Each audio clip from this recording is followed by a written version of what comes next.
រឿងមរតកនឹងថាមាន4 ឆ្នាំមួយចា4 ឆ្នាំជាងក៏តែឥឡូវយើងបានបញ្ចប់ពីថ្ងៃទី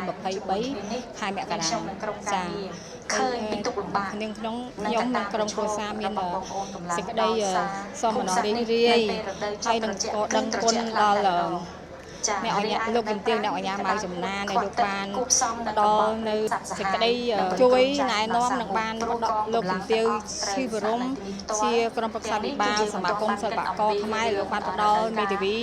ជួយនៅក្នុងរឿងក្តីនេះហើយបានចាប់សុខគ្រប់ថ្ងៃទី23 ខែមករានេះក្រុមគ្រួសារនាងខ្ញុំក៏ថាសាត្រេកអរចាថាបានចាប់សុខគ្រប់ហើយលែងមានតំណងអីទៀតហើយចាចំណុចទាំងអស់នេះគឺដែលយើងចង់បាននេះគឺវាមិនបានគ្រប់ជ្រុងទេក៏ប៉ុន្តែដោយសារថាជាចំណាត់ការរបស់តុលាការចាអញ្ចឹងដើម្បីឲ្យយើងសះជាគ្នាដើម្បីបញ្ចប់រឿងអញ្ចឹងខាងខ្ញុំក៏យល់ព្រមយល់ស្របតាមចំណាត់ការរបស់តុលាការអញ្ចឹងណាមួយចានៅក្នុងបន្ទុករបស់ខ្ញុំទាំងអស់ហ្នឹងគឺថាគាត់ឥឡូវនេះគាត់មានការងារគាត់ផ្សេងគ្នាដែរដោយថាស៊ីនិកាអីគាត់ចាជាតារាចម្រៀងគាត់ចេញទៅប្រកបអាជីវកម្មធម្មតាដោយពីដើមវិញគាត់លែងកើត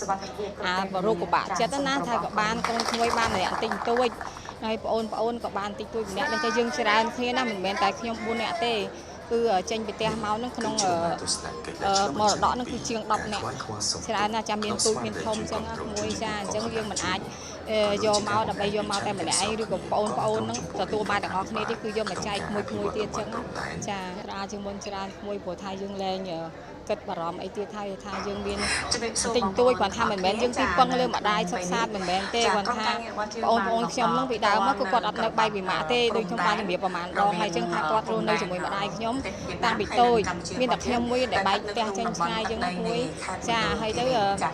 ពេលដែលម៉ាក់គាត់ស្លាប់ទៅគឺបងប្អូនទាំងអស់ហ្នឹងគាត់ក៏អត់មាន